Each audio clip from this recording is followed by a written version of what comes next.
আসসালামু আলাইকুম। MCQ skill YouTube চ্যানেলে আপনাকে স্বাগতম। ইসলামে কোরবানির উদ্দেশ্য কি? আল্লাহর সন্তুষ্টি।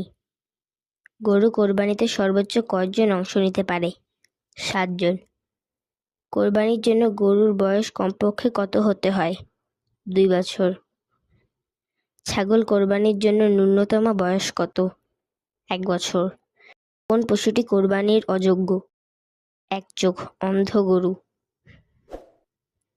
কোরবানির পশু কেনার সময় সবচেয়ে জরুরি কি? স্বাস্থ্য। ইউরিয়া মেশানো খাবার কাদের জন্য ক্ষতিকর? গরু ও ছাগল উভয়ই। কোরবানির মাংস ভালোভাবে সংরক্ষণের উপায় কি? ফ্রিজে রাখা। পশু জবাই করার সময় কোন পাশে শোয়াতে হয়? বাম পাশে। কোরবানির কতদিন সময় থাকে? 3 দিন। কোরবানির অন্যতম শর্ত কি? নিয়ত করা। ছাগল কুরবানিতে কয়জন অংশ নিতে পারে? 1 জন। পশু জবাই করার সময় কোন দোয়া পড়তে হয়? বিসমিল্লাহি আল্লাহু আকবার। এরকম তথ্যমূলক ভিডিও পেতে এমসিকিউ স্কিল ইউটিউব চ্যানেলটি সাবস্ক্রাইব করে বেল আইকনটি বাজিয়ে দিন।